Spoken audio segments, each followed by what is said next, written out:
اگر اللہ نے تمہارے دل میں کچھ ڈالا ہے اور تمہیں دعا مانگنے کی توفیق دی ہے تو یقین رکھو نصیب میں بھی وہی ڈالے گا۔ زندگی اس کے لیے مت گزارو جس کے لیے تم زندہ ہو، بلکہ اس کے لیے گزارو جو تمہارے لیے زندہ ہے۔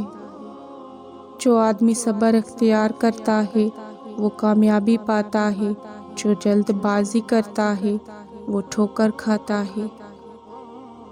ہر اس چیز کو توڑ دو جس کو انسان نے بنایا ہے، لیکن انسان کا دل کبھی مت توڑنا جس کو اللہ نے بنایا ہے۔ پوچھا گیا کیسے پتا چلے گا کہ کون کتنا قیمتی ہے؟ فرمایا جس میں جتنا زیادہ احساس ہوگا وہ اتنا زیادہ قیمتی ہوگا۔ جسمانی رشتے مختصر زندگی تک محدود ہوتے ہیں، آخرت میں ہم ان کے ساتھ ہوں گے جن سے روحانی محبت ہوگی۔ جب بھی فارغ وقت ملے اپنی ماں کے پاس جا کر بیٹھا کرو، کیونکہ ماں کے ساتھ گزارا ہوا وقت قیامت کے دن نجات کا باعث بنے گا۔ ہمیشہ دعا مانگتے رہا کرو، کیونکہ دعا کبھی رد نہیں ہوتی، یا تو قبول ہوتی ہے یا آخرت کے لیے ذخیرہ ہو جاتی ہے یا مصیبت کو ٹال دیتی ہے۔ عقل مند کی زبان اس کے دل کے پیچھے ہے اور بے وقوف کا دل اس کی زبان کے پیچھے ہے۔ تمہارا بدترین دوست وہ ہے جو تمہیں غلط بات پر راضی کرے۔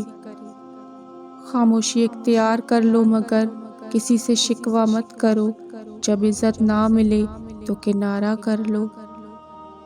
جب تم پر کوئی مشکل وقت آ جائے تو کسی کا احسان نہ لو، کیونکہ مصیبت 4 دن کی ہوتی ہے اور احسان زندگی بھر کا ہوتا ہے۔ کائنات میں کوئی کسی کا اتنی شدت سے انتظار نہیں کرتا جتنا اللہ اپنے بندوں کی توبہ کا انتظار کرتا ہے۔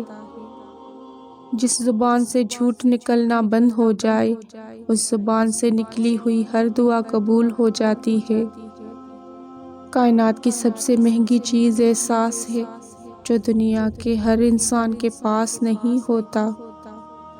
وہ جگہ چھوڑ دو جہاں تمہارے احساس اور تمہارے الفاظ کی قدر نہ ہو، پھر چاہے وہ کسی کا گھر ہو یا کسی کا دل۔ جو انسان یہ سمجھتا ہے کہ جو اللہ کرتا ہے وہ ہمارے لیے بہتر ہوتا ہے، وہ کمال کا ایمان رکھتا ہے۔ انسان مایوس اور پریشان تب ہوتا ہے جب وہ اپنے اللہ کو راضی کرنے کے بجائے لوگوں کو راضی کرنے میں لگ جاتا ہے۔ مصائب کا مقابلہ صبر سے اور نعمتوں کی حفاظت شکر سے کرو۔ عقل مند وہ ہے جو اپنی زبان کو غیبت سے بچائے، اور مومن وہ ہے جس کا دل شک سے پاک ہو۔ اس مرد کی محبت سر آنکھوں پر رکھنا جسے محبت سے زیادہ تمہاری چادر عزیز ہو۔ 3 لوگ جب آپ کے سامنے بات کر رہے ہوں تو انہیں مت روکیں، والدین، بچہ اور غمزدہ انسان، کیونکہ ان کا دل بول رہا ہوتا ہے۔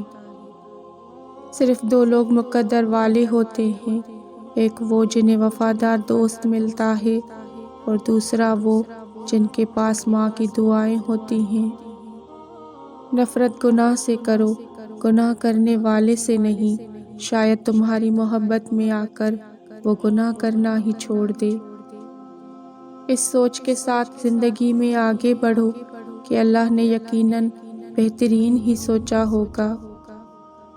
اگر تمہیں کوئی اپنی ضرورت کے وقت یاد کرتا ہے تو پریشان مت ہو، بلکہ فخر کرنا کہ اسے اندھیروں میں روشنی کی ضرورت ہے اور وہ تم ہو۔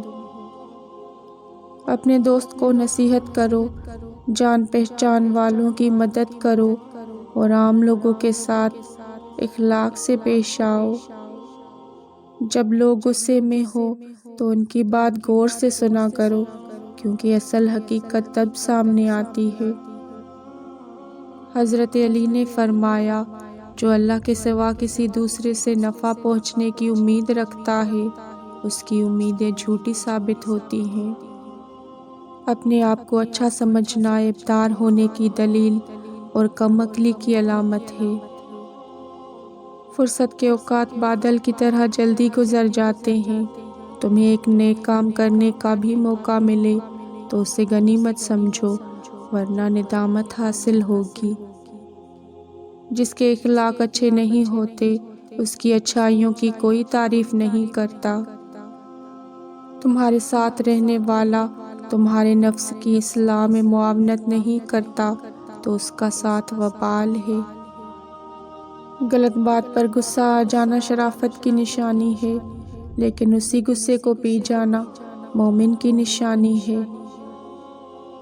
کسی نے پوچھا، انسان برا کب بنتا ہے؟ فرمایا، جب وہ اپنے آپ کو دوسروں سے بہتر سمجھنے لگے۔